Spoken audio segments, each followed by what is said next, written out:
Daripada dipaksa kuat karena keadaan, lebih baik kita dipaksa kuat karena mengejar impian. Assalamualaikum warahmatullahi wabarakatuh. Ahlan wa sahlan di channel Keluarga Bun Ai. Keluarga yang bercita-cita selalu bersama sampai surga. Amin amin ya robbal alamin.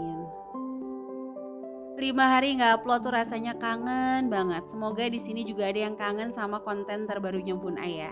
Nah, apa kabar di hari Rabu? Semoga selalu semakin seru dan hari ini mudah-mudahan doa-doa kita yang belum terkabul oleh Allah Subhanahu wa taala segera dikabulkan. Kira-kira di minggu ini pengen doa apa yang paling dikabulin? Coba tulis di kolom komen. Nah, buat teman-teman yang udah ngisi, aku kurangnya 5 juta, 10 juta di video sebelumnya. Semoga segera Allah kabulkan ya. Dan khususnya buat Bunda juga, semoga impian-impian di tahun ini gak terasa udah tinggal 4 bulan lagi. Tapi kayaknya Bunda slow motion banget tahun ini. Mudah-mudahan bisa lebih semangat lagi di 4 bulan akhir tahun 2023. Nah, buat teman-teman yang masih tanya gimana sih caranya budgeting supaya gak gagal, gimana cara budgeting supaya berhasil. Oke, untuk hari ini Bun Ai mau ngebahas bagaimana cara Bun Ai menemukan metode budgeting yang paling cocok di bulan tersebut. Jadi Bun Ai tipikal orang yang bisa aja gonta-ganti budgeting di setiap bulan. Karena bagi Bun Ai pribadi, ketika jalan di sana macet, kita nggak boleh lewat sana. Kalau mau jalurnya tuh jauh lebih cepat gitu ya. Nah, sebelumnya kalau untuk income sendiri, Bun Ai itu selalu nggak pernah muluk-muluk untuk mencari income tambahan dengan nominal yang fantastis. Nah, besok nih Bun Ai bakal sharing sama teman-teman kenapa orang bisa tertipu sama investasi bodong, bisa tertipu sama penipuan online dan sebagainya. Nanti insya Allah Bun Ai bakalan ngebahas itu. Nah, yang pertama, kalau teman-teman ngerasa hari ini income-nya kurang, please banget tulis di selembar kertas. Berapa sih kurangnya? Untuk yang kemarin udah ngisi, langsung tulis di selembar kertas. Contoh 3 juta rupiah. Lalu buat peta-petanya. Untuk mendapatkan 3 juta rupiah, aku tuh harus apa? Sedikit sharing waktu Bun Ai awal nge-YouTube. Jujur Bun Ai ini mendobrak bener-bener hal yang gak Bun Ai suka. Yang pertama adalah nulis. Yang kedua, Bun Ai itu paling kurang suka untuk kayak moto dan video. Itu teman-teman dekat pasti tahu banget.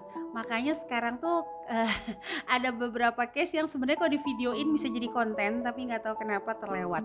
Contoh misalnya Bun Ai sering banget training offline, itu gak bisa di videoin. Nah, tapi dikarenakan suatu titik, waduh, berat nih bahasanya ya.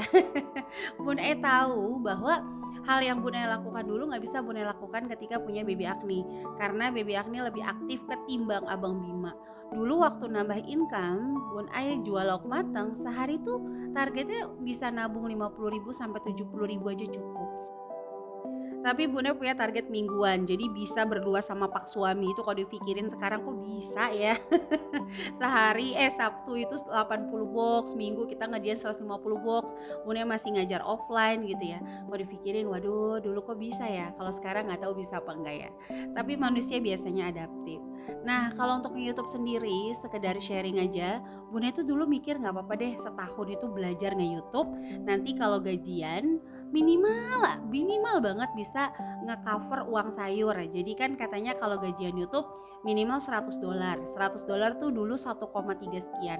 Ya udah deh nggak apa-apa, sebulan 1,3 aja cukup, nggak apa-apa. Ternyata nggak semudah itu Besti.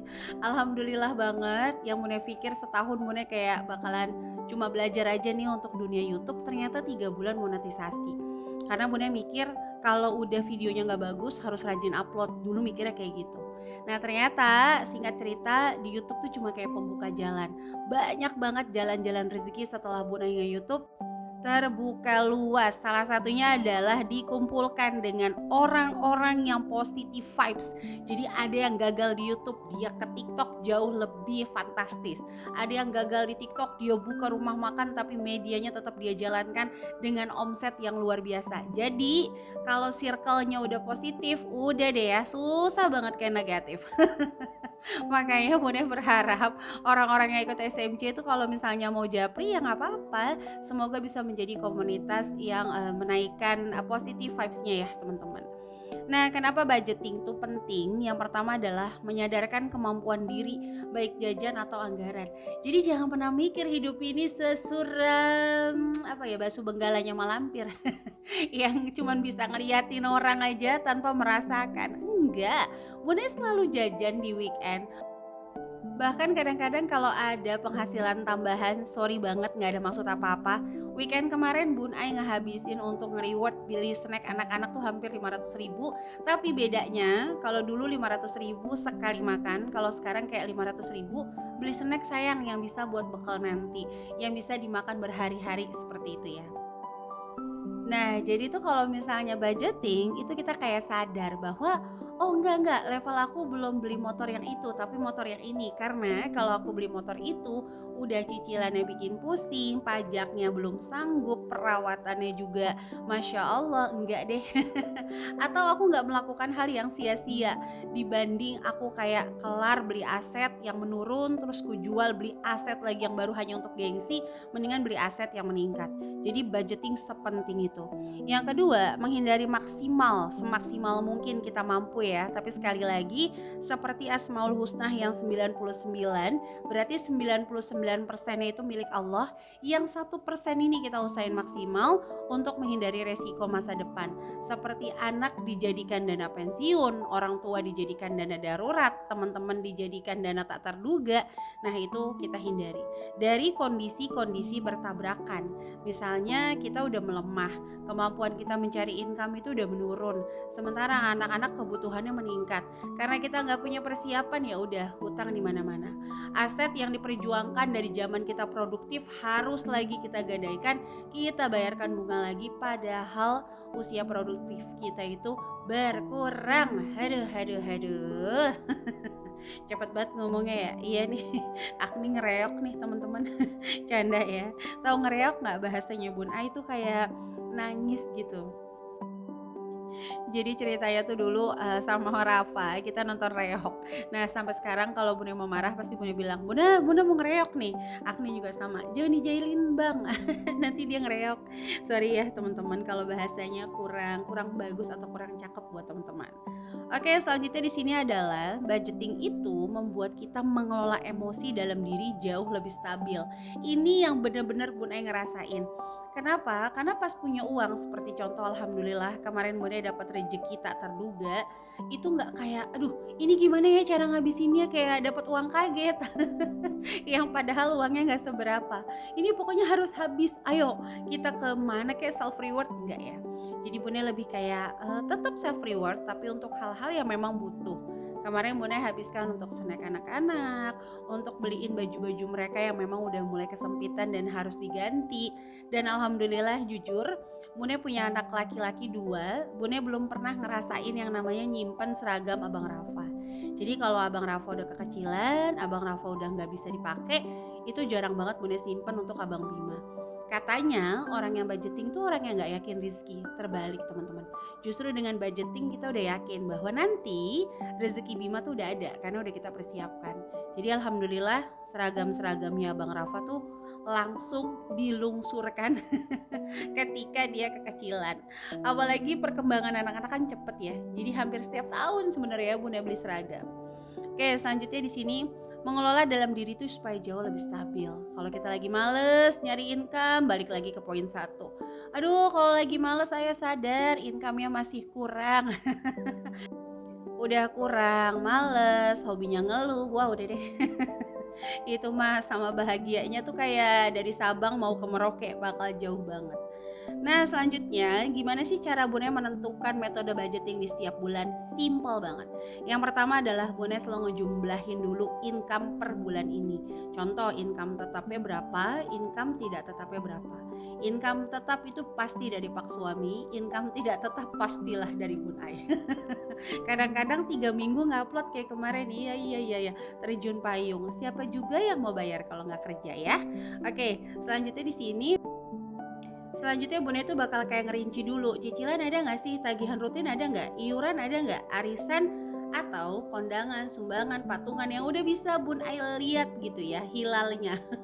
Kayaknya bakal ada 3 kondangan ya di bulan ini, atau kayaknya akan ada 5 patungan nih di bulan ini. Ya udah Bune tulis dulu semua yang sifatnya kewajiban di bulan tersebut dulu ya. Itu bakal Bune tulis. Nah, lihat dulu jumlahnya, apakah masih banyak atau tinggal sedikit. Kalau masih banyak, Bune bisa nih ngebagi untuk si kebutuhan tahunan. Tapi jujur, setelah Bune menggunakan metode terbaru, jadi full dari gajinya Pak suami, itu untuk kebutuhan tahunan Bun Ai bakal pakai income tidak tetap. Nah, gimana nih sampai detik ini? Apakah ada yang sama menggunakan metode yang itu aja padahal setiap bulannya kebablasan, setiap bulannya kayak nggak pernah cukup?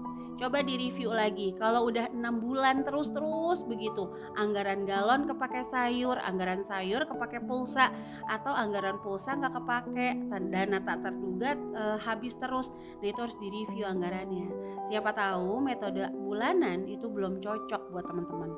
Nah nanti kalau Bune udah lihat jumlahnya, Bune bakal lihat kalau emang kira-kira wah banyak nih, alhamdulillah kayaknya cukup nih untuk memenuhi kebutuhan pokok aku. Jadi teman-teman sebelum nentuin berapa dana darurat kan harus tahu dulu tuh berapa kebutuhan pokok. Nah Bune tahu kalau jumlahnya segini, insya Allah cukup nih buat kebutuhan pokok. Ya udah Bune menggunakan anggaran bulanan. Karena jujur di budgeting atau di apapun, Bune selalu berusaha untuk jujur sama diri sendiri. Jadi oh ini kurangnya sekian. Kalau jumlahnya ternyata cuman sekian ratus ribu, itu nggak cukup buat nge-backup si bulanan. Makanya kalau ngepas, Bune gunainnya metode amplop, dipas-pasin dah pokoknya. Kalau sedikit metode bar satu. Gimana caranya satu lembar ini bisa nge-backup 2 hari atau 3 hari. Nah, jadi itulah cara Bune menentukan metode budgeting. Kira-kira teman-teman yang masih paling susah untuk tidak kebablasan itu apa sih? Coba sharing di kolom komentar. Apakah masih termanipulasi dengan kata murah, dengan kata mahal? Nah, nanti kita akan bahas di video selanjutnya. Manipulasi kata murah yang ternyata cukup ngabisin uang teman-teman.